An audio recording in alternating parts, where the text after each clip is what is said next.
In a twist of fate, a devoted husband uncovers a secret that shatters his world, leading to a journey of betrayal and self-discovery. It happened only once. And if he didn't know, there's no problem, correct? Following 6 years of marriage.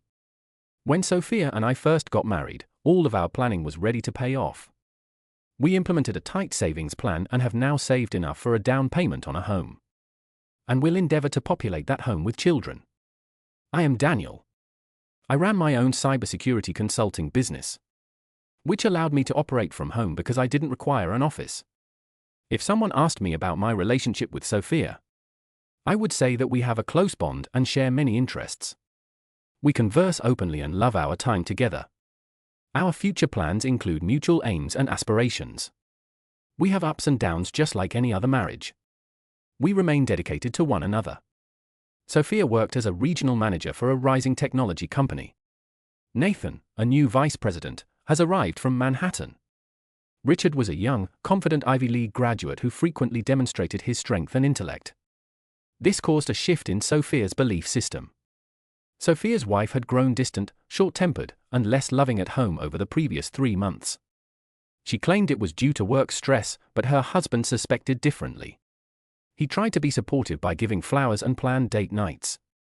But he didn't comprehend her fears. One evening, feeling sad, she told me about her new boss, Richard. She described him as tough and stressful for everyone in the company. I suggested she consider resigning. But she said they needed the money for their forthcoming home purchase. She chose to stay and wait for a transfer to another section of the company. Sophia believed that her comprehensive knowledge of the company's software and solid relationship with the corporate office would improve her chances of a successful move. Her current work required her to visit other branches on a monthly basis, and she expected to make only 1 or 2 more journeys before the move was completed. 6 weeks and 3 trips later, no transfer occurred and tensions at home grew. She began treating me as a roommate rather than a husband. I communicated my dissatisfaction, but she pleaded for patience, believing that things would change. Richard became friendly with the personnel. Colleagues speculated that the corporate office had observed. The office morale plummeted, prompting Richard to alter. She also believed that a transfer might yet occur. She tried to be gentler at home, but her attitude remained remote. She rarely wanted to get intimate, even restricting it to twice a week. It felt more like pity than the passionate lovemaking they formerly had. One Friday, she announced her plans to visit the corporate office in California for a 2-night excursion with her colleague Nathan. She mentioned the prospect of contemplating a transfer there.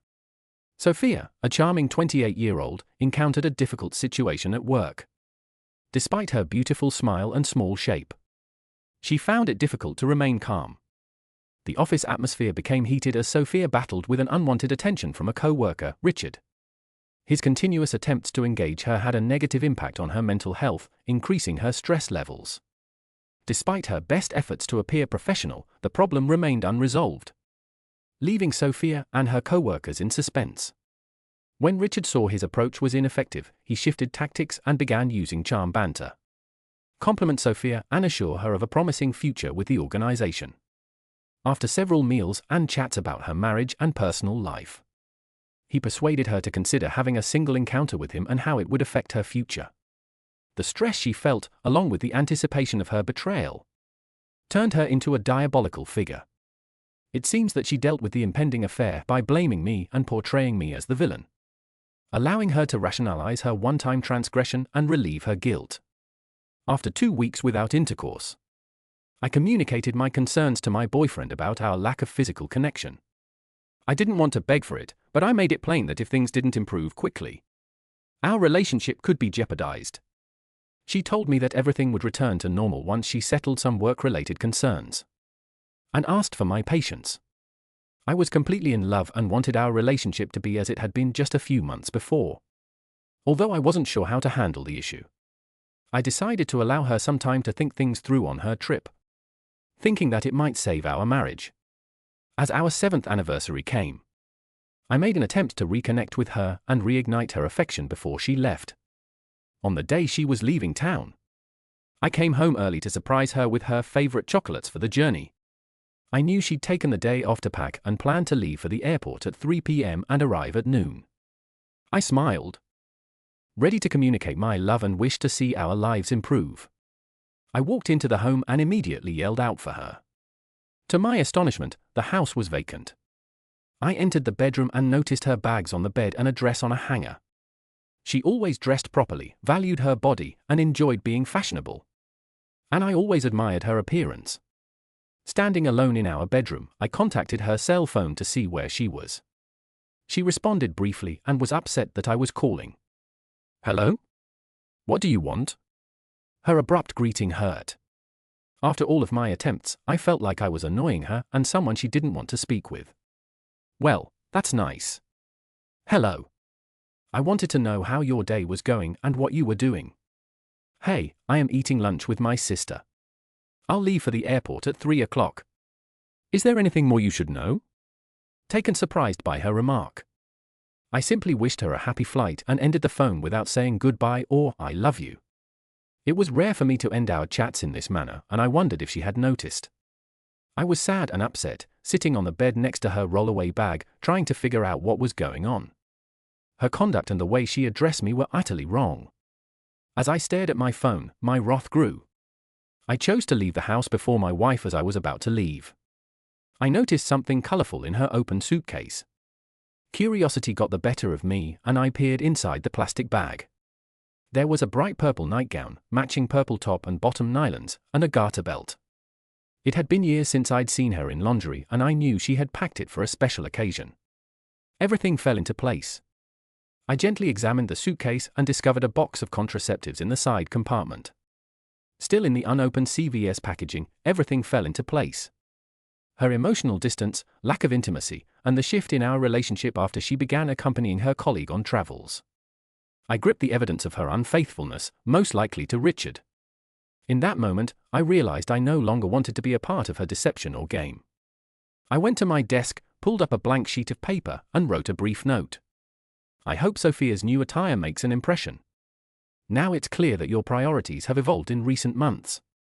It looks that you no longer require my assistance. Do not worry. By the time you get home, I will have left, and our paths will not cross again. I wish we had not proceeded so hastily with our union, but this is life. The silver lining in this case is that our decision will not have an impact on our future offspring. Perhaps Richard can help you with that. David." I took a stapler from my desk and carefully unwrapped a piece of underwear. I attached the paper to the delicate cloth and returned the goods to the luggage, leaving no trace of my presence. I went to a nearby restaurant for a peaceful supper to calm my unsettled stomach. Sophia's day of revelation. I discussed my problems with my sister Emily during lunch, hoping she would understand. As I spoke, the weight of my confession eased, reducing the stress that threatened to crush me. Emily's eyes widened as she focused on me, clearly disapproving. "Why jeopardize your marriage for this guy? You've told me before that he's a jerk who has been causing you trouble for months. Why not leave or report him to HR? Emily. I learned more about him recently. He's going through a painful divorce, which has altered his conduct, but he's been friendlier recently. He invited me to spend an evening with him, and for some reason I consented. We will accomplish that during this trip, and he promised we'd never discuss it again. He'll also assist me advance in the company. So you're facing a difficult decision. Potentially betraying someone you care about for a better opportunity. Do you realize the implications of your actions? No, it isn't so simple. I sincerely identify with Richard, and I believe he requires my assistance. I promised David that he will never find out, and that when I return, everything will be as it was. Excuse me, David is phoning. Let me respond to this. Hello, what do you want? David, I'm off to lunch with my sister. You're already aware that I leave for the airport at 3 o'clock. Is there anything more you should know? Good. As I returned my phone to my bag, I couldn't help but wonder why Emily was gazing at me with such disgust. Turning to her, I inquired, "What else did you just say to your husband like that? That was the rudest thing I've ever witnessed you do. What's up with you? What exactly are you talking about, Emily? Do you realize how you just spoke with David? Have you lost your mind? Emily, what are you talking about? I just received a quick call, that is all." You answered the phone and asked, "What do you want?" Do you know how my spouse would react if I spoke to him like that, and how you finished the call? Is there anything more you should know? No, Goodbye. No, I love you. No, I will miss you. How do you think he feels after being spoken to like that, Emily? What's going on with you? I am concerned about your judgment and the way you have been acting. No, I had no idea I had said it to him. I mentioned that, didn't I? What was I thinking? Sophia, it appears that your current condition is impairing your judgment and jeopardizing your marriage. You've told me you're weary of David talking about your marital problems and feeling ignored. It appears that you are unintentionally sabotaging your marriage and mistreating your husband out of guilt. Oh my goodness, you're correct. I've been acting out, dumping my problems on David. I need to call him to apologize. Do you prefer some privacy? No, you can stay here. It's ringing. Damn that. He isn't answering. Perhaps he's busy. He always takes my calls. I'll try calling again, hoping he'll answer this time. Sophia paused, her fingers hovering above her phone. He isn't answering. Maybe send him a text, as her sister suggested. Dang, he's really upset right now, and I have to leave in less than 2 hours. Sophia responded, feeling a pang of guilt. Her sister exhaled. Sophia, you need to apologize and work things out. I don't think what you have planned with Richard is a good idea. You two have a great relationship and you're about to start a family. Consider how your actions could affect everything. Sophia nodded, her resolve wavering. I know, but I'm not sure I can stop it now. It's just once and I promise things will go back to normal. Richard's been struggling with his divorce and he's really down. He said it would only happen once and it would help him because I remind him so much of his wife. Her sister looked at her concern, etched on her face. Think carefully, Sophia. Your actions could change everything. You know he's manipulating you, right, Sophia? Can't you see that? No, I trust him. His wife is trying to take everything from him, including the kids with those high alimony payments, but you feel a connection with him. Doesn't that worry you? Yes, but I want to help him, especially after everything we've been through together. Have you discussed your own marriage or how David treats you? Sophia hesitated. I might have mentioned David's complaints and our lack of intimacy. Sophia, you've made a mistake and you need to be careful that David doesn't find out. You've been discussing your personal life with another person. Your actions could put your marriage at risk. Don't you see how wrong this is and how you're putting everything in jeopardy? I understand your concerns and I realize I've been treating David poorly. I promise that when I return from this trip, I'll make it up to him. He'll never know about this conversation and it won't happen again. I won't mention it ever again and I'll move on. You really believe that one decision will define you? You're about to make a choice that could change your perspective on your relationship. I urge you to reconsider.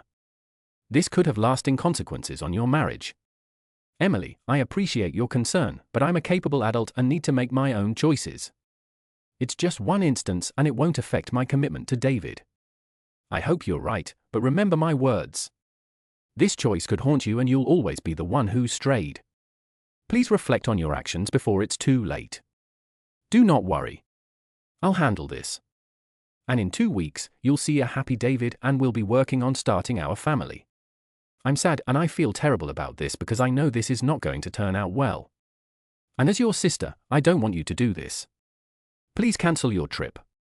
Quit your job and apologize to David for your recent behavior. David is also my friend and if he ever finds out I knew about this, he'll never speak to me again. Thanks, Emily. I love you and I appreciate your concern. I'll think about what you've said, but I still need to go on this trip. I'll talk to David and apologize for my bad behavior before I leave this afternoon. David's thoughts at lunch.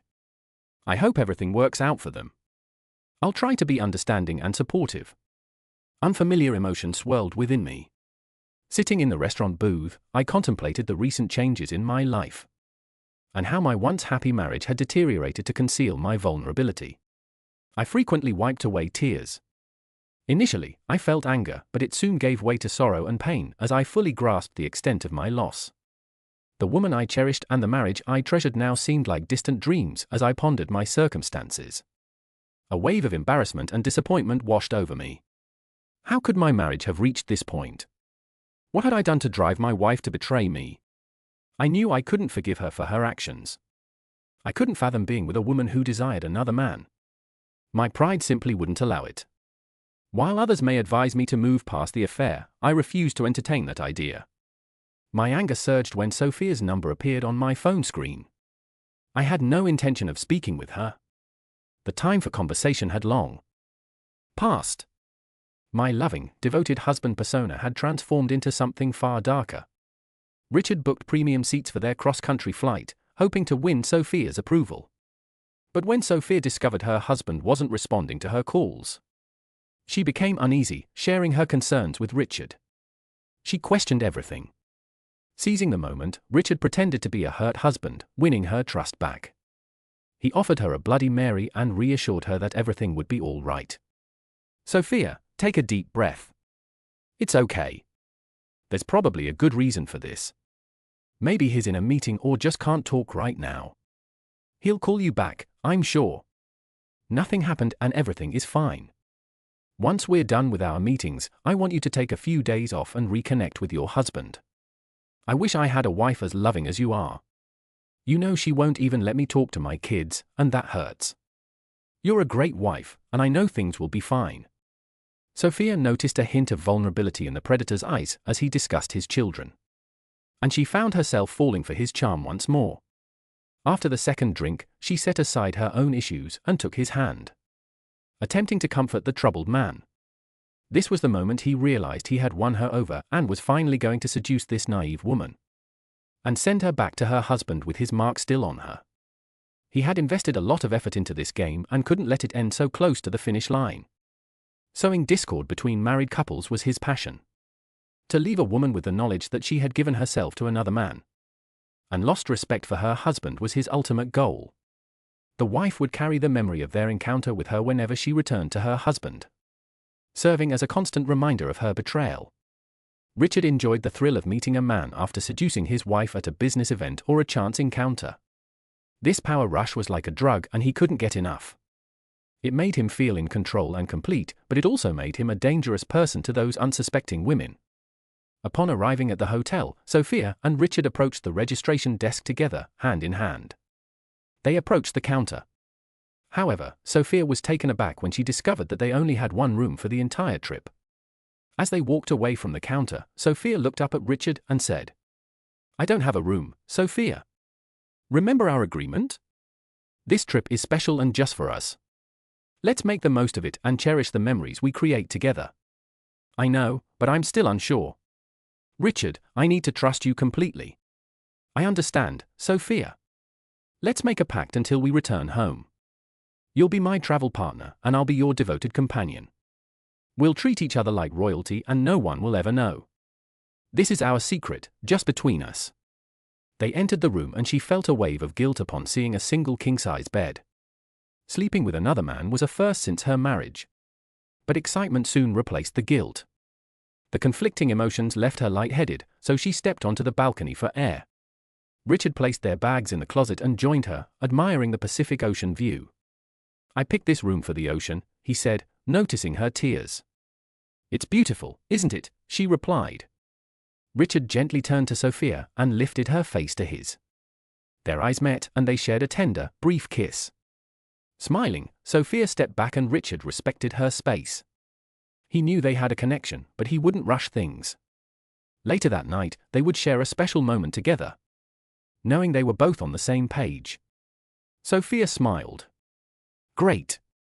Richard, we have a dinner in a few hours, so I'll get ready. You go ahead and work out at the gym and we'll meet back here in time." She nodded and watched as Richard left with his gym clothes sitting on the bed. Sophia decided to call David and check on their situation. After reflecting on her behavior, she wanted to apologize and ensure things were fine between them. She cared deeply and wished for a smooth return to their normal lives. Her heart raced as his phone rang, longing for him to answer and assure her of his love, but he didn't pick up. She knew he was furious from their earlier talk. Determined to make amends, she sent him a text. "David, my love, I'm sorry for my behavior on the call. It was a terrible morning and I took it out on you. Please forgive me and I'll make it right when I get home. I miss you greatly and can't wait to begin our life together this weekend. Please call me." Your voice means everything. She took a deep breath and stepped into the warm shower after shaving her legs and using a gentle exfoliant. She washed her hair, wrapped herself in a fluffy towel. She admired her reflection in the full-length mirror. Excited to wear her new clothing, she spent the next half hour polishing her cosmetics and hairstyle, delighted with her gorgeous image. She couldn't wait to test on her new clothes as she slipped into the gorgeous ensemble. She imagined how gorgeous she would appear for her boyfriend. Richard kept on with his gym program as Sophia grabbed an outfit from her garment bag. The black cocktail dress was a risky choice for their journey, boasting a modest neckline and a skirt that showcased her legs. Determined to take a risk, she elected not to wear a bra. Sophia then selected some undergarments, including a surprise for Richard, and placed them on the bed. She wore sheer black pantyhose and a new back thong. She effortlessly slipped into her outfit, leaving out a bra for the night with an air of elegance. She put on her high heels and adjusted her clothing to ensure her posture was ideal. Admiring her reflection in the mirror, she felt proud and excited for the evening ahead, anticipating the pleasant moments with her spouse. She walked right into the room, preparing for their return from their dinner date. And as she picked up the bag from Victoria's Secret, she realized it was slightly off-center. Intrigued, she looked closer and saw a message stapled to the lingerie. Her curiosity was piqued. She cautiously removed the delicate objects and read the handwritten note immediately. A surge of horror swept over her. Her pulse raced as she read the note, and her world appeared to disintegrate.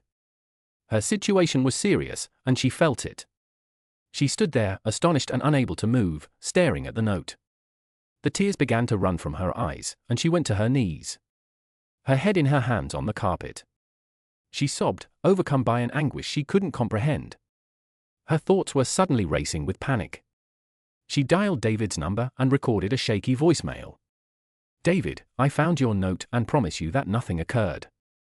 I did not accomplish anything. Please forgive me. This was a horrible error, and I love you. Please call and discuss with me. I need to hear your voice. Trust me, nothing occurred. Kindly call me." Sophia moved uneasily beside the bed. Her hands shook. Richard entered the room, perplexed by her disturbed attitude. "Sophia, what is going on? Don't call me that." I snapped, "You are the reason why my marriage is breaking apart. My husband left me." Richard's eyes expanded. "Sophia, I don't understand. What have I done?" Richard took a quick peek at the note Sophia indicated on the bed. As he read it, he smiled slightly. A sensation of accomplishment overtook him. He was most interested in messing with the husband's mind. Winning over the wife and causing havoc in their life gave him enormous pleasure. It all began in his childhood, when his father abandoned his mother for another woman, leaving a permanent scar on his brain. In his perverted mind, it didn't matter whether he succeeded. He had already felt victorious. Persuading her to sleep with her spouse would be a plus. First, he'd let her express her feelings, then help her to realize that because her husband believes they've already slept together, they might as well accept it. He expected a challenge, but he was confident in his abilities. His previous encounters with cheating wives had refined his skills. Sophia had had enough with the game. She took off her dress and heels in front of Richard, disregarding his reaction. She knew he expected her to approach him, but she had another plan, with a laugh. Sophia expressed her determination to return home and clean up the mess Richard had created, bringing an end to their encounter. Richard became irritated when he didn't obtain what he wanted. He increased his voice and the woman noticed a tone she had never heard before. "You are to blame," he said. "You left your husband and accepted to be with me. I never forced you. You made this decision on your own. Take a look at the outfit you wore for our big night. They were nearly begging for attention. Admit it. If you genuinely loved your spouse, you would not have consented to join me for the weekend. You are terrible. How could you speak to me like that? You're a rude person, and I don't want anything to do with you. You've shattered my beautiful relationship, and I don't know how to regain David's trust in me. Honestly, if the circumstances were different, I would abandon him and make his life unpleasant. I strongly despise you and what you've done.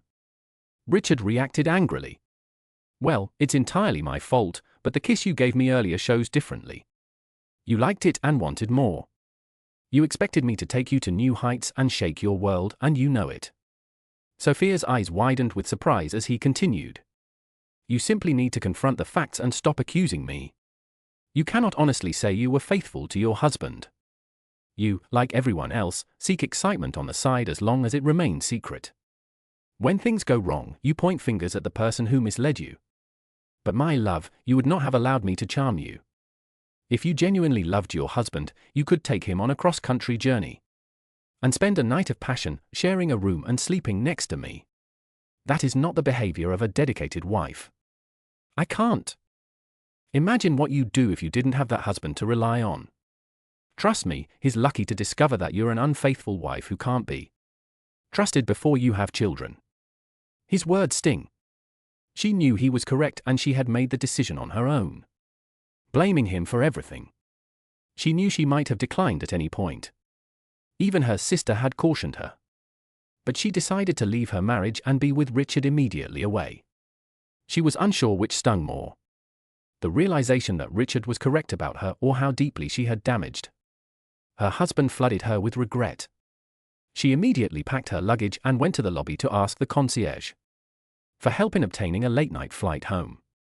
She sought to convince David of her love and explained that nothing untoward had occurred. Despite spending 20 minutes on the phone, no open tickets were found on any evening flights. She was compelled to wait in San Diego until the morning when her trip home was scheduled to arrive at 6 p.m. Although it was too late, she had no choice but to request the necessary revisions. She realized she didn't have a room at the hotel and needed a place to stay. The concierge, noticing her distress, offered assistance. After she provided the card, he mentioned a vacant room that required her credit card information. She sat alone, thinking about the 3 months mentioned in David's note. She acknowledged her distant behavior toward David, venting her guilt and stress on him, and saw the concierge's concerned expression. She questioned about the situation. I apologize, Mrs. Wallace. Your card was refused. Have you got another one? After her other 2 attempts failed, she discovered that David had cancelled their shared cards. Panic set in as she considered her next move. Going back to Richard's room was out of the question. She had no choice but to stay awake all night and wait for the morning. She swallowed her pride and phoned her sister. Hello, Emily. Sorry for disturbing you. That's okay, sis. What up? Sophia became emotional as soon as Emily answered the phone. I wished I had listened to you, but I did not. David found out about my trip and left a note in my bag stating that he had ended things. I am stranded and trying to get home. Emily responded, I will not say I told you so. How can I help? Sophia struggled to find a solution when David did not return her calls or texts. She realized they had cancelled their credit cards, so she couldn't book a hotel room. Desperate, she turned to her sister Emily for assistance. Emily reluctantly agreed to lend her credit card for a hotel room. And Sophia promised to pay her back as soon as she returned home. She was able to book a room for the night and planned to fly back to her sister's side early the next morning. Sophia hoped David would understand and forgive her, but she hadn't heard back yet. She reassured Emily that nothing inappropriate had occurred, and they hoped for a smooth resolution. Good luck. Even though he knew what you were planning and you went on the trip, it's not a good sign. If you want him back, keep reaching out to him and asking for forgiveness. David's dilemma. I wasn't sure if she'd sleep with Richard, but she was planning to, and that was sufficient for me. She said she loved me but went off with another guy with the intention of taking him to bed. I couldn't have a family with that woman or stay married to her. I turned off my phone, moved out of the apartment the next day, and drove to Austin, Texas, where I had several job offers. Sophia changed her Facebook status to single and shared a fictitious photo of a cheating couple featuring herself and a man named Nathan. She captioned it, Sophia's new love, Nathan. She dumped me and I filed for divorce. Consider our marriage over in an hour. Her post elicited numerous shocked responses from friends. Some women expressed sympathy and offered to be there for her, despite her previous feelings of despair. Sophia found comfort in her newfound sense of being wanted and realized that life could go on after a cheating spouse. Richard, once thought to be happily married, was a womanizer who secretly pursued other women. He enjoyed manipulating his victims and their husbands in order to gain power through his actions. Sophia, one of Richard's victims, exposed his lies, which could have serious consequences for his life. Tensions rose as the situation escalated. "Mr. Wilkes, where is your client?" David was supposed to attend the court for a hearing. The judge was upset when he didn't show up and asked his attorney where he was. The attorney responded she wasn't sure but hoped he'd arrive soon. She asked for a 15-minute recess and threatened to hold him in contempt if he didn't show.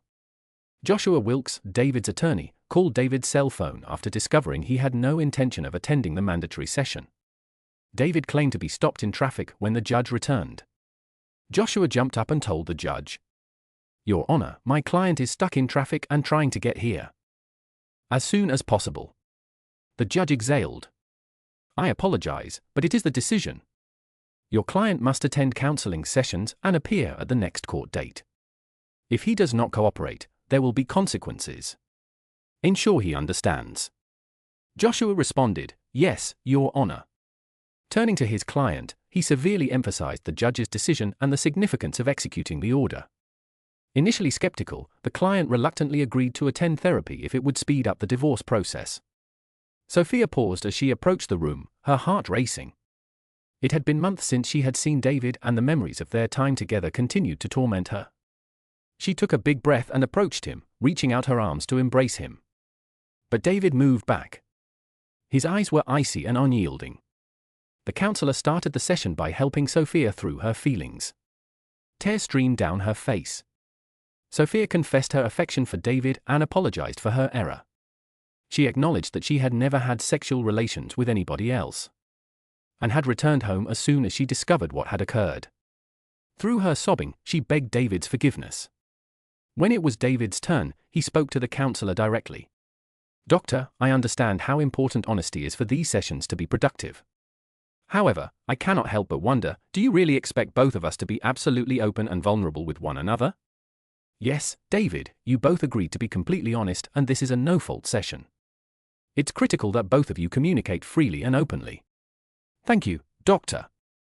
Turning to face Sophia, he felt his heart race as he prepared to deal with the situation. "This is difficult for me, Sophia, and I am hoping you will be honest. You claim there was no physical involvement with Richard. No boundaries were crossed, and I should understand and move on from your actions. Do I have that correct?" Tears filled her eyes as she smiled and whispered, "Yes, David. There were no lines crossed with Richard, and after reading your note, I realized my error and rushed back to you. Sophia, I've known you for a long time, and I know you're not the sort to be with someone without a strong bond. You've always been selective in your relationships. Do you agree?" "Of course. I've always been cautious about who I chose to be with," she responded. "I believe you've only been with someone when you genuinely cared about them. And since I know you've always been picky, it's obvious that you had strong feelings for Richard, right?" She hesitated for a while before confessing, "Yes, I had feelings for him. But I have only ever truly loved you. Yes, I also cared about you, Sophia. But you know, that is my main fear about this entire issue. Yes, I see it as a situation. Now, did you two spend any time together outside of work? Perhaps you could share a meal or get a drink after hours." "We did, but it was only part of our work." "Okay, that makes sense. Now I need the truth, Sophia. Have you ever walked with him holding hands?" Sophia could not meet his look and muttered, "Yes, we did." "I apologize. I didn't get that. Did you hold hands with him?" "Yes, but it was not serious." "I understand. Now, have you ever had a passionate moment with him?" "Just once, I promise." David couldn't describe it, but all of his emotions flowed out as tears streamed down his cheeks. Her confession unleashed a torrent of pain, anger, and hurt, leaving him sobbing as he spoke. The tears stained his shirt and lap, displaying a vulnerability Sophia had not anticipated. David, who was normally strong and stern, had burst into tears. He looked straight into Sophia's eyes and asked her one more question. "Sophia, last question. Would you have spent the night with your friend if I hadn't sent that note with the lingerie you were going to wear?" She paused, nervous, as she watched his tears fall. The doctor intervened to break the silence. Sophia, it's critical that you share everything now. You're in a safe environment, so don't hesitate. Kindly respond to David's inquiry. David, I care deeply about you and have no intention of causing you pain. If you hadn't intervened with that note, I would have made a bad decision and pursued my feelings for someone else.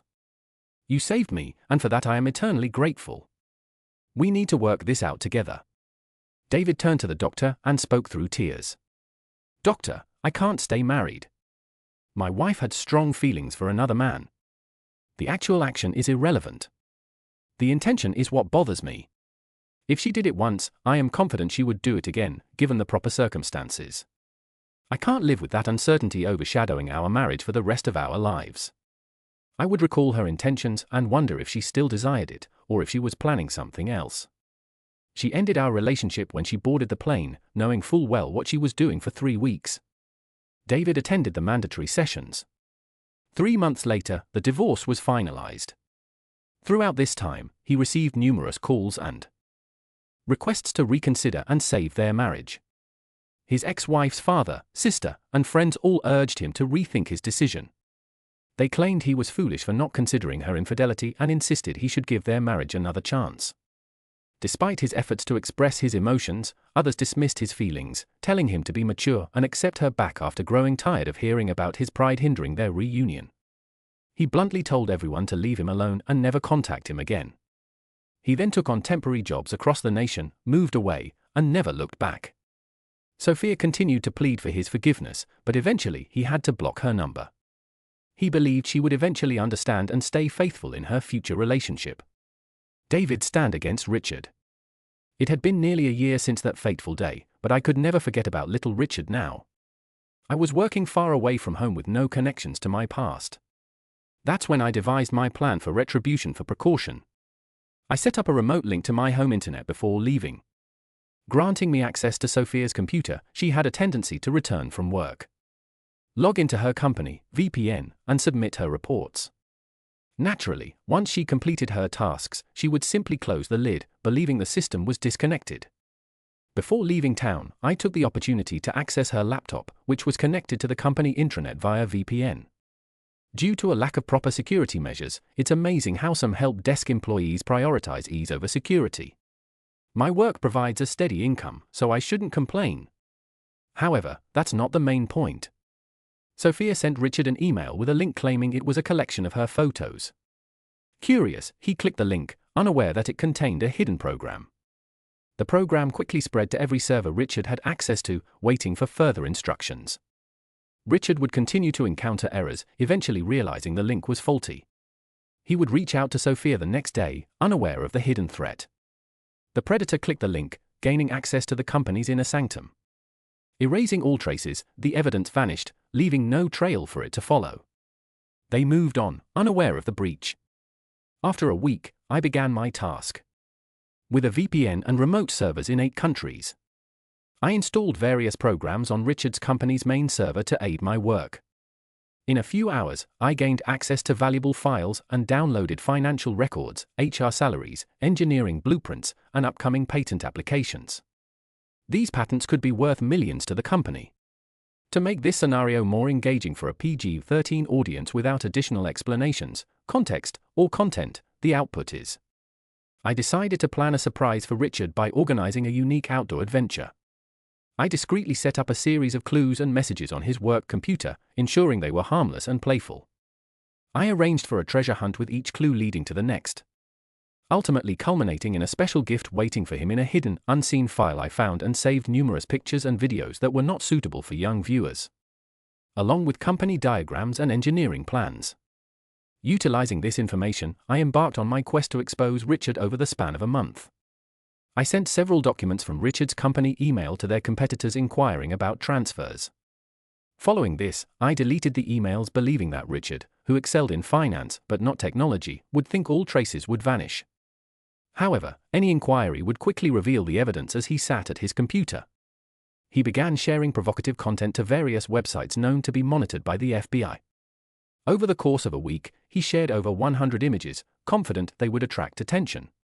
Simultaneously, he arranged for a trusted associate to discreetly place a USB drive filled with similar content in Richard's apartment. It took less than 2 days for the accomplice to gain access and plant the device. All of this was part of his meticulously planned scheme. Throughout the entire process, he took great care to use a VPN and multiple remote servers, as well as his expertise in cybersecurity to eliminate any possible connection to himself. In a bustling office, a group of 6 FBI agents entered Richard's workspace during a meeting with the company president. The agents, armed and shouting, "FBI, stand aside," quickly took control of the room, leaving everyone stunned and silent. The president, displaying a hint of contempt, agreed to companion the agents to the IT department, while Richard's fate hung in the balance amid the president's strong disapproval. The FBI seized the company's servers and all its data, resulting in the company's complete shutdown. As news spread, rivals swiftly contacted the company's customers. Richard, with some assistance, single-handedly brought the company to its knees through his actions, and was subsequently fired and sued by the company. Richard's case gained widespread attention. The company he worked for faced serious challenges, and its future was uncertain due to Richard's actions. The scandal significantly damaged the company's reputation and made Richard a public figure for all the wrong reasons. He was convicted of 200 charges, including possession of child stuff, wire fraud, corporate espionage, theft, and extortion. He was sentenced to 25 years in prison with a minimum of 20 years for good behavior. His marriage ended and his children chose to distance themselves from him. Richard's attempt to betray the wrong person led to the loss of everything he once held dear. Sophia unintentionally faced public scrutiny when rumors of her affair with Richard surfaced. The news spread rapidly, appearing on various national news outlets. Despite security measures, these sites were hacked, causing the scandal to go viral for over a week. The headlines depicted a cheating spouse and her connection to Nathan, dubbed the Valentine's Day creep, due to his arrest on February 14th. Sophia's personal information was accidentally shared online, causing her to face public scrutiny. Struggling to move on, she lost her job and faced challenges in finding a new one. Despite the difficulties, she tried to maintain a positive outlook on life over the top, he questioned, but believed the revenge was justified. The story, while unusual, served as a reminder of the importance of privacy and the impact of public opinion. In a small town, a young couple often argued. The wife, restless and unhappy, found herself drawn to a neighbor. One day, she decided to flirt with him, hoping to spice up her life. The neighbor, a quiet and reserved man, felt a spark of anger. He warned the wife not to take their friendship too far. To everyone's surprise, the couple's relationship remained strong, and the wife learned a valuable lesson about loyalty and trust. Here is the next story, The Abyss. This is what I faced when I found out about my wife's infidelity. I literally lost my meaning of life and saw nothing but the abyss. The woman to whom I entrusted most of my life, whom I loved, and in whom I saw support, brazenly betrayed me. Now I have to figure everything out. I zipped up the suitcase and took one last look around the bedroom with a melancholic sigh. The sleigh bed we had bought to replace our old one now seemed to mock me. She could have everything. I was actually leaving her in pretty good shape. The house was fully paid off. She wanted it more than I did, so she could have it. Our kids' college fund was nearly set. Joey had partied his way out of the University of D and was paying for his own community college classes. Yesterday, we received notice that he was eligible to return to the university. I would release the funds from his education trust so he could get back on track. It looked like he had learned his lesson. And even better, it had scared my daughter into towing the line. She was carrying a 3.7 GPA after her first semester. Carol and I had argued about cutting Joe off, but I stood my ground. Part of going to college is growing up, and he had to learn that there were consequences to his actions. I gave myself a grim smile, thinking about how Carol was going to learn that lesson too. I opened my phone and printed out the picture I had taken earlier tonight of Carol and some guy slow dancing. I left the picture, my wedding ring, and my lawyer's business card on the table where she would find them. I shrugged into my jacket and walked out of the house for the final time. I had been on the road for about 2 hours when my phone rang. I knew I would have to talk to her eventually, but now was not the right time, so I put it on vibrate. I had a new job in South Carolina. My boss was surprised when I accepted the position, and even more surprised when I asked if I could go down early. I planned to take a day to find a place and a couple of days to introduce myself to the team. My previous plant manager had left everything in a mess, so I was coming in as a savior. I expected a lot of long days at first, but that was fine with me since I didn't plan on being a social butterfly anytime soon. At 46 years old, I was still in pretty good shape. It was a shame. I still loved my wife. Hopefully that would fade with distance in time. Until then, I had enough work to keep me busy. Time would tell. I stopped at a truck stop to refuel and take a break. I planned to get a hotel at the next exit and finish the trip tomorrow. I had just taken a swig of my Diet Pepsi when the phone vibrated again. It didn't seem like she was giving up. Now was as good a time as any. I guess I slid my finger across the screen and answered. "Hello, this is Joseph," I said. "Joe, what the hell is going on?" came the voice on the other end. "Where did you get this picture? Why is your wedding ring on the table? And most importantly, where the hell are you?" "Hey, Carol. I got the picture earlier tonight at the Red Horse Saloon. My ring is on the table because it means nothing to me anymore. And I am about 10 hours away from Charleston, South Carolina." I replied, "Wait, what? Doesn't mean anything? South Carolina?" "Joe, what the hell is going on?" she sputtered. I sighed. "Carol, I found out that the past 2 weeks you haven't been going to Sherry's like you told me. Instead, you've been going to the Red Horse for drinks. Given our history, I followed you last week and saw you slow dancing with the guy in the picture. When the boss mentioned a promotion in South Carolina, I jumped at the chance. I went to the lawyers and arranged a settlement that I believe is more than generous. It occurred to me that maybe I misinterpreted what I saw. I followed you again tonight and saw you slow dancing with the same guy. I probably should have talked to you about it last week, but frankly, you're lying about where you were. Made it hard to believe anything you said." I told her, "Joe, that was Mike Linham from sales, and he is married." "Meetna," she said quickly. "So was Devin," I replied quietly. There was silence on the other end of the line. I realized I had been holding my breath, so I exhaled and took another sip of my soda. I could hear her breathing heavily. "You haven't mentioned that name in over 5 years." "I thought we were past that," she said cautiously. "I assumed we were too. But seeing you sneaking around behind my back and meeting another guy at a bar brought everything back to the surface. I can't go through this again, Carol. Your romance with Devin nearly broke me. I can't endure it a second time. The youngsters are settled now. The house is paid off with your salary. I can walk away if I just give you the house. Our credit card debt is low, and I'll pay it off. I have a new job, and they're giving a furnished apartment for me for the first year. There's no reason to make things complicated. Go to my lawyer and pick up the papers. If you don't collect them this week, I'll have them served to you. Review them with your attorney, and you'll realize it's a fair offer. If you sign, we can be done with this in 6 months and move on with our lives." "A clean break is ideal," I remarked wearily. "Joe, nothing happened between Mike and me. Sherry was there, and you know. She wouldn't let anything awful happen. I know it looks horrible, and I'm kicking myself for lying to you. Come back and we can discuss this. I can explain everything," she said immediately. "Carol. It does not matter. Even if your dance could heal his cancer, I would still go on. Do you believe you comprehend the anguish and suffering I went through due of you and Devin? But you have no notion. Carol is the one who is lying. Nothing positive could emerge of a relationship in which you felt compelled to lie to me. I believe you would want to end this marriage. Then you can drink and dance without fear of a jealous husband at home. I understand that I may not have made it easy for you to do everything you want. But you can now." I spoke with a hint of bitterness. "Joe, this is not fair. All I've ever wanted is to be with you. Even while I was being silly with Devin, I never wanted to abandon you. He took advantage of my emotional and hormonal state. You understand this. We went through months of counseling to get through it." She cried. "Do I know that, Carol?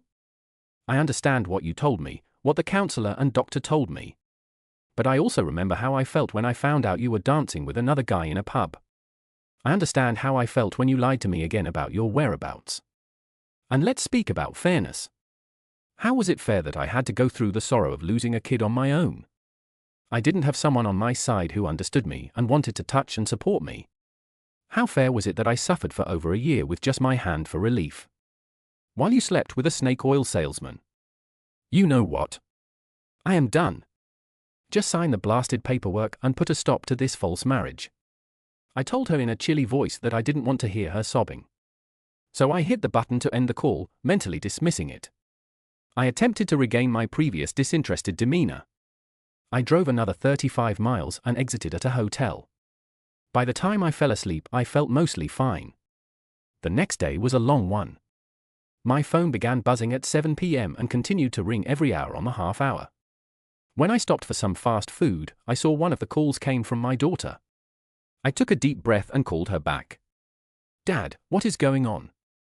Mom said you abandoned her. She greeted me. Yes, I did, honey. She's been lying to me for the past 2 weeks and I just can't take it. I said, Dad. She claimed all she was doing was conversing and dancing with a man who had lost his child. She was simply trying to help. She claimed you misunderstood and took a job in South Carolina without speaking with her. Something else is happening, Dad. So spill, she demanded in her take-charge tone. Honey, you're an adult now, so I'll give you some background on where I am. When little Casey died, both your mother and I fell into a deep depression. You might recall Mom being completely out of it for a long time. Someone has to stay close enough to the family to keep things running. So I soldiered on. I discovered that about 4 months after Casey's death, your mother began an affair with a co-worker that lasted approximately 5 months. I suffered alone while she had support and tenderness from someone else. I paused to calm my feelings. I had no idea. Why did you stay with her? My daughter inquired softly. Because I really loved her, but largely because the cost of departing was prohibitively high. Divorce would have left me broke. And just seeing your children on weekends. You would have had to deal with a failed marriage on top of losing a brother. I would have had to pay child support, spousal maintenance and hospital fees. And I would have been unable to live in the home. She had been on bed rest for 6 months before Casey's birth. And had not returned to full-time work, so her income was minimal. I thought that focusing on the family and improving our marriage was the best course of action. To her credit, she said and did all of the appropriate things. Furthermore, I actually adored her, but I cannot go through it again. It was too difficult to see her dance with another man. Even though they weren't making out, she lied to me and everything came flooding back. I apologize, honey. I was hoping it would work out, but I just can't do it. It may not make sense to others, but the pain last night was as severe as it was 7 years ago. I said, Damn, Dad, I had no idea. I know we were all quite confused about Casey. I can't believe what she did to you. What a jerk, she said fiercely. That's my gal. She always has her father's back. Of course, she had me wrapped around her finger so everything balanced out. Britt, honey, I didn't tell you that to cause a problem with your mother. I just wanted you to know that I did not walk away from her for a single dance. You're old enough to understand that she's your mother and that she loves you. She did it to me, so I politely request that you remain out of it. Concentrate on your schooling. Remember you have 2 loving parents. I guarantee we'll keep things peaceful and won't include you or Joe Jr. I said. Yeah, that's not going to happen, Dad, she said with a smile in her voice. I need some time to comprehend all of this. I'm going to call you later today and would like you to answer the phone. I get how you want to disappear when you're anxious, but don't do it to me or Joe. Or we'll find you and set up camp on your porch. I adore you, Daddy. And hang in there, she replied, hanging up the phone. I had hardly left Ohio when I saw my son's phone number display on my screen. I knew I'd have to talk to him eventually, so I answered the phone. Dad, she's a wreck, he greeted me. Joe Jr. and I had a good, if occasionally difficult, connection. I adored him, but we both have strong personalities. And tend to stay firm when we believe we are correct. This resulted in some heated disagreements throughout his adolescence. Usually, Carol had to step in and calm us both down. She could persuade him to see reason, whereas if I had used the same words and tone, it would most likely have resulted in a violent fight. Don't get me wrong, I adore my son and would go to tremendous lengths for him. We're just pretty similar. I am very sad to hear that, son, I said. She done nothing wrong this time, Dad. If you have forgiven her, why are you leaving now? He asked.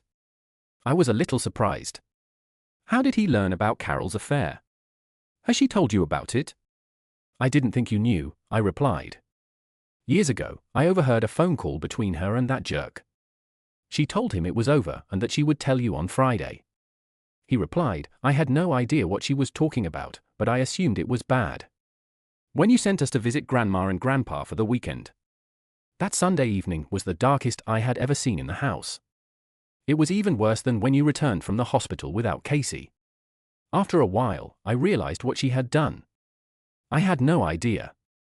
I asked, what's the big deal now, Dad? Why are you running? I called her an idiot for lying to you, but she did nothing. Can't you come back and talk to her? You're always telling me to man up and deal with my problems. Joe, you appear to be acting cowardly right now. Maybe I'm being a coward. You can judge me all you want for it. When you're in my position, you can make your own decisions. Until then, let me tell you what I told your sister. Stay out of my private life. I can't express how proud I am of you for sticking with it. And returning to the University of Detroit. I'm going to end the call now before either of us says anything we'll regret later. As I pressed the end call button, I claimed to be young and knowledgeable. He raised a valid point that I had been avoiding confronting. Why was I suddenly upset and decisive 7 years after the affair had ended? Carol's affair hadn't crossed my mind in a few years until she started lying to me. I wish I had an answer for that question. The only thought that comes to mind is that I may never truly forgive her. However, given that I've been genuinely happy for the past few years, this doesn't quite make sense. I truly thought I'd moved on. Maybe I should see a counselor after I've settled into my new place. I'm not sure how much my previous therapist helped, given how strongly I'm reacting now. As I crossed the border into South Carolina, I concentrated on planning what needed to be done at the new plant to get it operational. Today marked a significant moment for me. As I turned off my phone's incessant buzzing after 8 months, I accepted the mail and looked at the large envelope in front of me. I was finally free. Carol resisted for a month before finally signing the documents. I was taken aback by how quickly she agreed. During a phone call, she explained that she was assisting him in dealing with the loss of their newborn, and that the dancing was simply a part of their surroundings. She expressed discomfort when he asked her to dance, but she agreed to avoid causing a scene. The following week, she only danced with him once. She insisted he wasn't making advances, but it made her uncomfortable enough to consider skipping social gatherings entirely. When I asked why she didn't confide in or involve me, given that I had gone through a similar experience, she nearly broke down, admitting she was afraid it would resurface her affair and didn't want to hurt me. She planned to speak with him and encourage him to seek counseling. Despite the fact that others were present, I couldn't overlook the deception. Despite assurances from Carol's friends, Sherry, Abby, and Mike, that nothing more than awkward dancing had occurred, I couldn't shake the feeling. I berated myself for holding onto it. But my feelings toward my wife had changed irreversibly.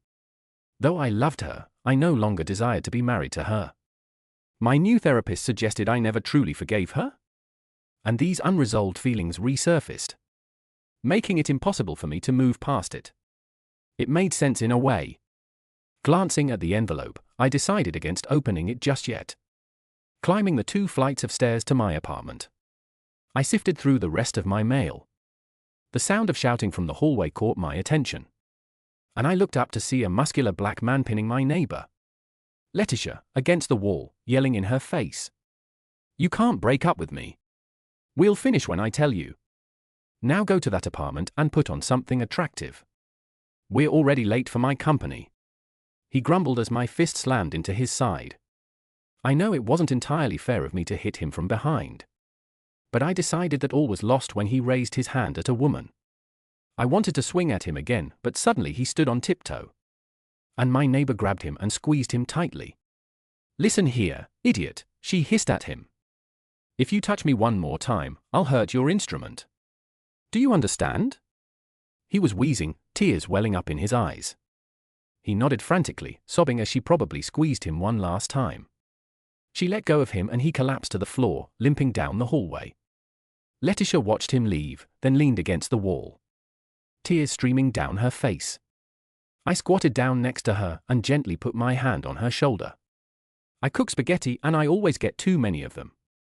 Why don't you come in and help me eat some? I suggested it. She nodded, and I helped her to her feet, leading her to my apartment. The company provided me with a nice 3-room apartment, within walking distance from the factory.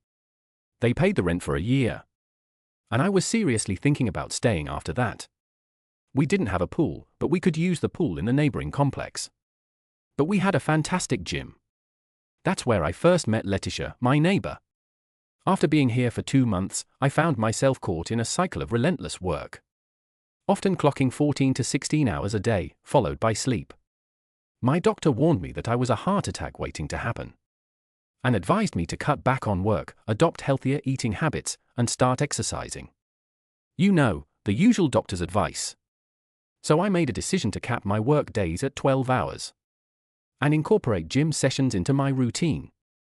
Amidst the chaos of work and divorce proceedings swirling in my mind, I discovered that intense workouts helped me momentarily escape. Perhaps it was no different from seeking solace in alcohol. But at least this way I was sculpting a set of discernible abs instead of nurturing a beer belly. During my post-workout exercises, Letitia often joined me, and we chatted a little. She was wearing a tracksuit that accentuated her attractive figure, even though her curly hair was pulled back into a ponytail and she was not wearing makeup. Her face with rosy cheeks and a radiant smile exuded an enchanting charm. Her attire enhanced her cocoa brown skin just enough to be appealing without turning obnoxious. Letitia, who was in her final year of medical school, received financial help from a modest trust fund. And yet standing in the corridor of our building, she seemed defenseless, like a young girl in need of aid. I poured her a glass of wine and put the water on to boil. I opened a beer and joined her on the couch. She moved closer, cuddling up to me and sipping her wine. She spoke calmly, stating, "My father frequently bullied my mother. He was holding her against the wall just like Tyrone did to me, and he kept lifting his hand at her. I detested my father for this, but I was afraid to intervene. My mother was in tears, and I couldn't gather the resolve to urge him to stop. I felt afraid. Ty pressed me against the wall, and it wasn't until I saw you behind his back and understood you'd hit him that I could think straight." "Thank you," she murmured, staring at me with her stunning brown eyes. "I was pleased to do that. Thank you for joining me at supper." I said, "You'll be the first person I have dinner with outside of work." She grinned and gave me a kiss on the lips. We liked the food, talked, and had a great time. I even received another kiss when she left at midnight. 2 months later, we developed a close relationship. It all started quite casually. I was feeling somewhat gloomy because I was enjoying my 47th birthday alone. She insisted on inviting me to a bar with her buddies. Perhaps she highlighted my mood since for women in their 20s had been flirting with and around me throughout the evening. It was exciting. One of her pals even implored her, "Please, the birthday boy, will you allow me to participate?" My face flushed red from humiliation. Letitia interfered just as I was beginning to realize it was a joke. "I'm sorry, girls, but this white kid will have dark flesh tonight as soon as I finish with him. You may have the rest," she announced. And again, I found myself blushing. I was taken aback as she approached me, giving me a serious look followed by a predatory smile. Letitia remained by my side until the conclusion of the evening. Overall, it was a fantastic night that has only improved with time. When we got home, Letitia didn't pretend to go to her apartment. Instead, she remained outside my door until I opened it. She walked in without saying anything, went right to my refrigerator, grabbed 2 bottles of water, and closed the door. "Do you have any protection?" she suddenly inquired. "Letitia, you've been drinking and I'm not sure it's a smart idea," I responded.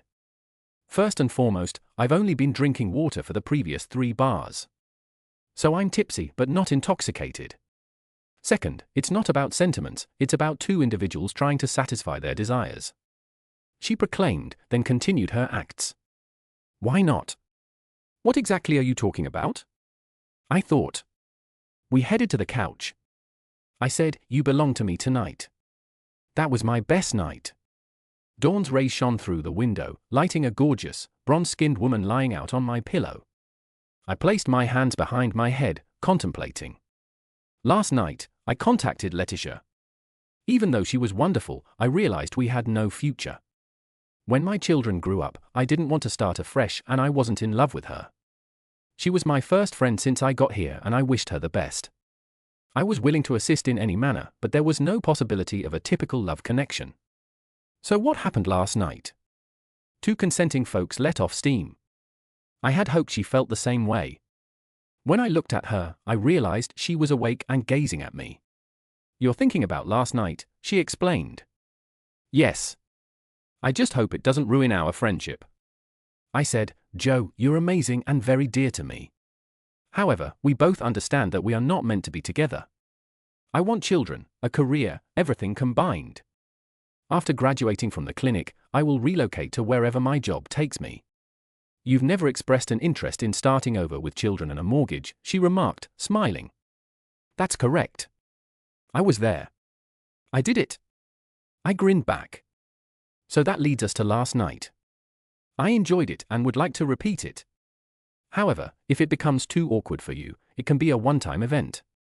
Personally, I would prefer that we become friends for our own advantage. There are no responsibilities. We remain pals. When we're in the mood, we enjoy each other's company. What say you?" "What is it?" she asked. I've never seen a circumstance in which buddies receive perks before. I wasn't sure what to do about it except that we seemed to be on the same page. I'm a 47-year-old male who has been in a meaningful relationship for the last 25 years. It appeared that I was being offered something exceptional. I decided to have a more youthful attitude and act like I was 27, not 47. "I doubt it will be simple for you to reach me from this side of the bed," I quipped. She glanced at me, and I was frightened I'd said something wrong. Then she chuckled and approached. After the morning meeting, Letitia made it obvious that we were no exception. "Joe, I'm going to be busy in school and may eventually begin dating other guys. I anticipate to see a couple women walk out of your door in shame." "Okay. You are too good a guy to spend your life moping at home. Live, simply do something. You have an excellent body. A full head of hair with a hoarse voice. Be selfish and reward yourself." That is what I did. Something like that. I sat down and made a list of things I'd wanted to do. But I couldn't do it because of family duties. The primary priority was to purchase a motorcycle. When I visited the dealership, they encouraged me to take a safety course. The weekend program cost $1.85 and it included written and skill evaluations. Upon completion, I would receive a card allowing me to obtain my DMV endorsement, as well as a reduction on insurance. Armed with my new license, I perused the pre-owned department of the local Harley shop. The cost of a new Harley and the waiting list were overwhelming and nothing piqued my interest. As I was leaving, the salesperson approached me. He recalled a lady from our riding group who had recently received her ex-partner's bike as part of a divorce settlement. It was in good condition and appeared to be just what I was looking for. In exchange for purchasing all accessories from them, he offered to give me her contact information. I agreed and called the number. Within a few hours, I was on my way to the city's north side. I had no idea what to expect, but it definitely wasn't this. The houses here had to be worth between $3 and $4 million each. I drive a 3-year-old F-150 that I meticulously maintain. But I knew I was way out of my depth. It was a gated community, and the guard directed me to the address. As I pulled up, I noticed a beautiful Harley in the driveway. The garage was open, revealing what appeared to be a duplicate of the bike, parked next to a newer Lexus. The entire atmosphere exuded wealth. The woman who greeted me was truly impressive. She was impeccably dressed, with the ideal combination of hair, perfume, and posture. I was taken aback. She approached me with confidence and extended her hand. "Hello. You must be Joe. I'm Connie, and this is my ex-husband's bike," she explained as we shook hands. This woman stood out. She exuded professionalism and determination while maintaining a warm and charming personality that made her instantly likable. I was captivated by both her appearance and her demeanor. My ingrained politeness kicks in, along with the years of professionalism gained through boardroom experiences. "It's nice to meet you, Connie. Thank you for accommodating my short-notice visit to see the bike," I replied. "Taylor at the shop mentioned that you appeared to be a genuine customer, rather than an observer," she responded. She proceeded to give me details about the bike, its features, engine fairing, and so on. I simply watched her explain, mustering the courage to ask her out. I had already made up my mind to buy the bike. As she finished her sales pitch, I found myself still gazing at her. She blushed, and I snapped out of my trance. I'll have a certified check for you tomorrow for the bike. But there's one condition. You must let me take you to dinner tonight or tomorrow. Otherwise, the deal is off, I said with a grin. She gave me a piercing look, then a small smile. There's a new Italian place on Shore Drive that I've been wanting to try. Meet me there at 7 p.m. She responded. I agreed and shook her hand. It was the perfect balance of firmness and femininity. She looked stunning when she entered the restaurant. I had Googled which wine to pair with our dinner, so I felt quite confident. I briefly considered bringing flowers, but it felt too intimate. Mentally, I reminded myself to relax and just go with the flow. The meal was enjoyable, but the company was exceptional. 6 months had passed since her divorce was finalized. And she found herself reflecting on what she could have done differently. We met during law school and spent 20 years together, she shared with me. Suddenly, he began hitting the gym, splurging on expensive gadgets, getting hair implants, and having an affair with his secretary. Honestly, could a divorce embody any more clichés? She paused to take a sip of wine before continuing. They say helleth no fury like a woman scorned. But let me tell you, a scorned woman who also happens to be an award-winning divorce attorney is far worse. I made sure to claim as many of those gadgets as possible. In the end, he was left with his Aston Martin, his mistress, and his law license. I had a good laugh when his mistress turned up pregnant. Since he was sterile, there was no way the child was his. She kicked him to the curb and he came crawling back. I told him to get lost and put his motorcycle up for sale, just to aggravate him even more. She still seemed upset with him, though I admired her resolve. It seemed like she recognized that once trust is lost, there's little else to salvage. As she composed herself, she greeted me with a lovely smile. So what's your story? Your accent suggests you're from the Midwest. But your truck's plates indicate you're now a South Carolina native. No wedding ring, no telltale mark of one either. I'll venture a guess. You're not married? Probably divorced or widowed. Your truck hints at a decent job, but the fact you can afford a Harley outright suggests you see vehicles purely as utility. How am I doing? She inquired. I grinned. Pretty spot on. I oversee Allied Steel's facility, therefore the job's decent. Been divorced for a year now. Moved here from Michigan to escape memories of family and ex-wife. 2 kids at college. They keep in touch enough to cash the tuition checks. Love them.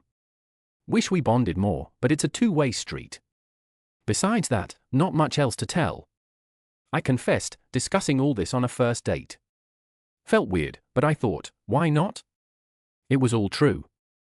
She gave me a wary glance. What's the biggest thing you miss about being married? She inquired. I paused to ponder not having someone to return home and spend the day with. I truly like the anticipo version of spending time with my family, I responded. She busted out laughing. I need to work on my flirting, she joked. You should have mentioned that you missed the customary intimacy.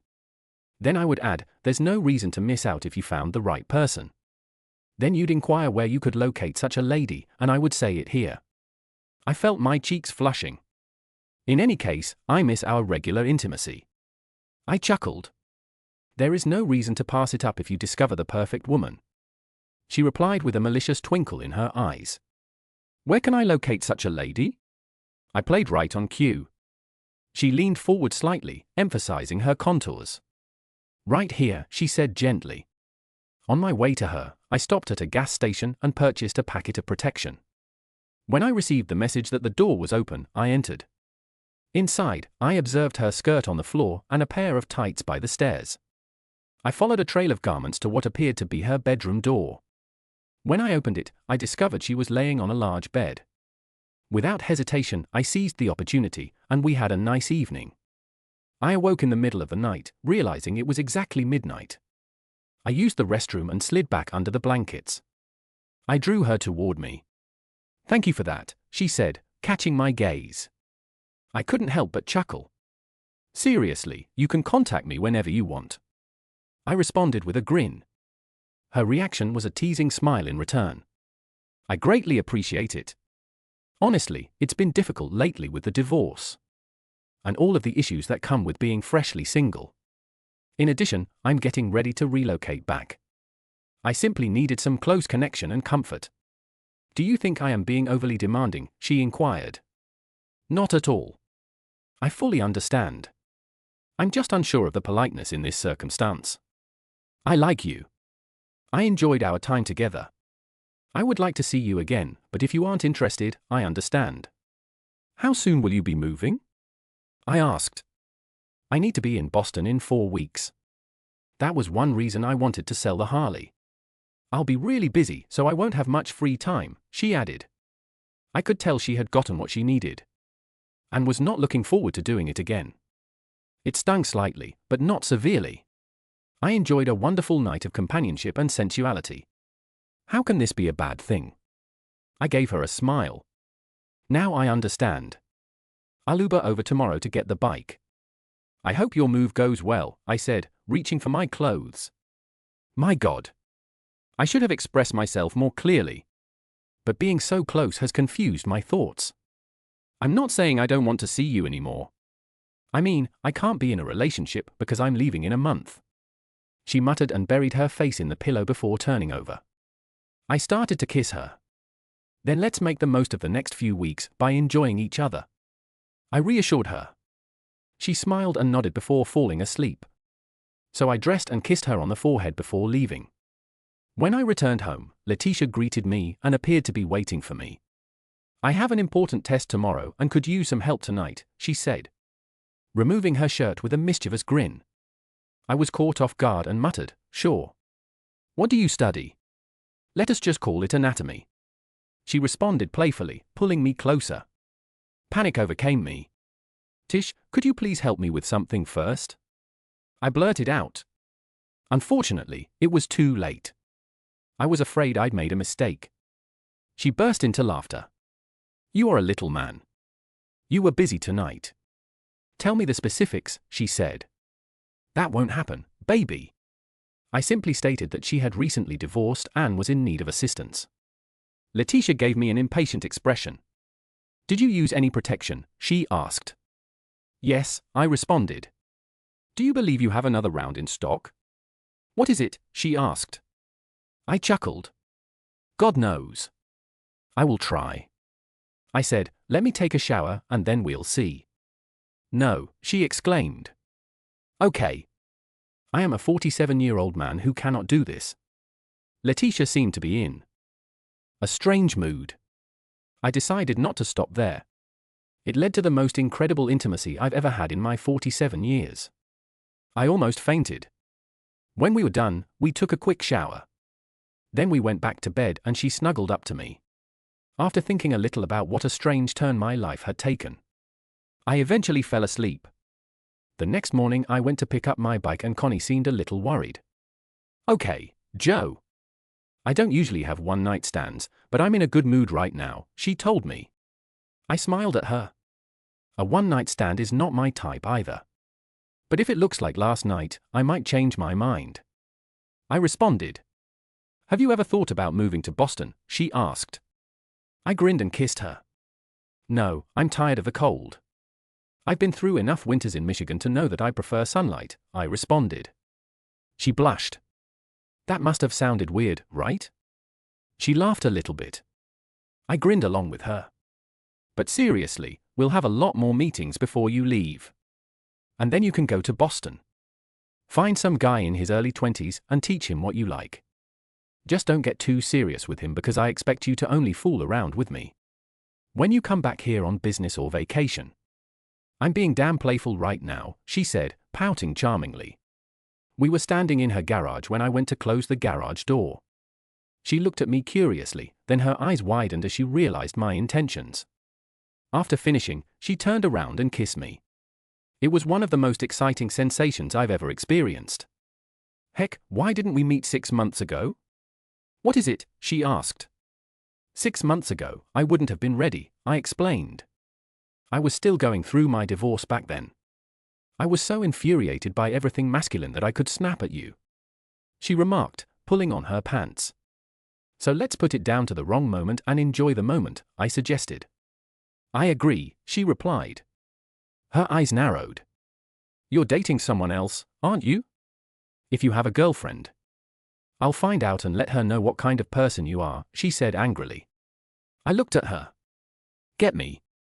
I don't have a girlfriend, but I have a friend who has privileges. She's a sweet girl and none of us want anything serious.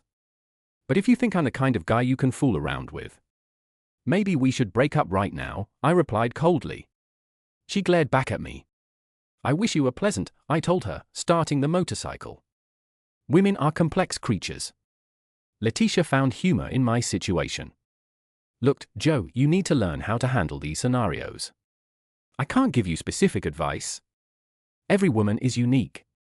My friends and I are comfortable with a friends with benefits arrangement. But some women may not be. It might be a generational thing. You're like a rare find for us." The unicorn comment made me raise an eyebrow. I speak broadly, but at this stage of our lives, we need someone who treats us well, takes care of us, satisfies our needs, but does not become intrusive. Rhonda could call you to blow off some steam and you'd go with her. Ensure her safety and enjoyment, then return and spend the night together. She wouldn't worry about making you jealous or being stalked on Facebook. If she declined something, she knows you'd respect her decision. You wouldn't boast. You treat her the same as always. Am I right? Well, yeah, but Rhonda's a fantastic person. This should be the time of her life when she's out experiencing things. I can tell you from experience that the house and the white picket fence come with a price," I responded. She looked at me with curiosity. "Are you suggesting you wish you had done things differently?" she asked. I pondered it briefly before responding. Yes and no. I cherish my children and the family life I had. But in hindsight, I question if it was all worthwhile. Despite working tirelessly and prioritizing my wife and kids, I find myself now as a 47-year-old divorced father who hasn't spoken to his children in 6 months. I had envisioned Carol and I continuing for a few years after the kids left, then settling down, buying a small place, and traveling. But then she had that affair with a jerk. After that, it was all about holding our family together for the sake of the kids. I thought I had moved on, but clearly that's not the case. From the age of 20 until about a year ago, I had a clear sense of direction. Now I feel adrift. I mean, I've had encounters with a young 20-something and a 40-year-old MILF on the same night. That kind of thing only happens in letters to Penthouse, I responded. So wander around for a bit, Joe, she advised. You're 47, not 97. There's nothing wrong with exploring your life. I've urged you previously to get out and do things. That still holds true. It won't be with me for the next 6 weeks because I have clinicals to go upstate. But get out of your thoughts and enjoy life for a time. Here's a concept. Say yes to everything you can for the next month and see what happens. You need to learn what you're seeking for. Also likely have a lot of stored up energy to release when I return. So if you don't mind leaving that weekend open, I'll make it worth your time. I couldn't resist returning her smile. I dropped a kiss on her lips and gave her a friendly squeeze as she hurried off to pack. She actually was my closest companion at the moment. Even if we weren't romantically involved, she'd be the person I turned to for advice. I paused for a while to consider my feelings for her. I felt deeply for her. This much was certain. But I was not romantically in love with her. I knew she would eventually meet someone fantastic and I would be overjoyed for her. Until then, I chose to let her be my mentor and follow her advice. 2 weeks later, my phone rang. Recognizing the number, I responded, "Hello, Joe. I'm Connie." The voice came from the woman you bought the bike from. Faced with the decision, I chose to be friendly. "Hello, Connie. How are you?" I spoke brightly. I could feel her relief as she sighed heavily. "Joe, I apologize for how I acted last time. It took me a bit to calm down and realize you hadn't done anything wrong. I suppose I'm still sensitive about the divorce." She raced out. "I understand perfectly. It's been a while since I've had to sail these seas alone." I chuckled. Things have surely changed. She agreed. I'm still relocating to Boston, but there will be a mandatory awards dinner and farewell party next Saturday. My ex will be there, and I would want to have a charming companion with me. The company covers everything. Just show up and be my date for a few hours. We can make a weekend of it. Alternatively, you might leave after the awards. Would you please accompany me? I would be pleased. Connie, there's just one thing, I said. I double-checked that my door was closed. What is it? What is it? She asked. If I'm going to spend the weekend with a beautiful woman in a lavish hotel suite, you must be prepared for me to do everything I want for hours on end. Is this meeting your expectations? I inquired, worried if I had risked my invitation. There was a long stillness, and I started to feel uneasy. Just as I was going to rescind my statement, she said again in a hoarse voice, "You cannot mention such things just before a meeting. I'm about to meet with a client and hear this. I can't get over it." Excited? I'm going to a couple shops, and you're going to have an amazing weekend, friend. I have to leave, but I will text you the specifics, she explained before hanging up. We had a wonderful time together. She must have spent money on undergarments. When we discovered that her ex was staying in the same hotel room, she quickly threw on a swimsuit, and we headed to the pool. She pointed at him, but I would have noticed him otherwise. The guy with the little paunch and thinning hairline was staring at us carefully. As I swam up to the bar, his tribal tattoo stood out against his pale, underdeveloped shoulders. I received many glances from other women. Suddenly I felt someone pressing against my back, and one hand touched my shorts while the other sought for a drink. I turned to kiss Connie and removed her hand from my shorts. Let's finish these and get back to the room, I said, not embarrassed. Connie's pals cheered as she downed her drink, and her face flushed when we passed her ex. We have not looked back. The award ceremony was uninteresting, but my partner was fantastic. We danced all night, then made love. After cleaning up the apartment, I sat down with a glass of scotch to ponder. My connection with Connie was exactly as it should be, friends with benefits. Letitia was in the same group, despite initially dismissing their comments about me being their booty call. I learned that the Letitia circle of friends was all about having fun. Surprisingly, I was okay with that. It occurred to me that I had not been considering a long-term commitment. What really concerned me was my struggle to discover my genuine self. Riding my motorcycle was a revelation. I enjoyed the sense of independence on the wide road. I determined to skydive at least once and to grow a beard, despite Carol's dislike for facial hair. I only needed to satisfy myself now. I considered getting a tattoo. I remembered a compass rose and anchor motif I'd seen years before. Back then, I dismissed it. But today, why not? Another decision made over whiskey was to renew my interest in hiking and camping. I adored it when I was a teenager. Carolyn dodged me when we first married, but it was never her thing. I laughed at the thought that this could be a typical midlife crisis. But for the first time in a long time, I felt actually optimistic about the future. There was a lot of anticipation. Thank you for listening to today's stories.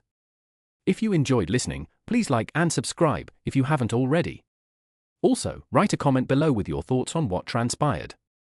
Take care.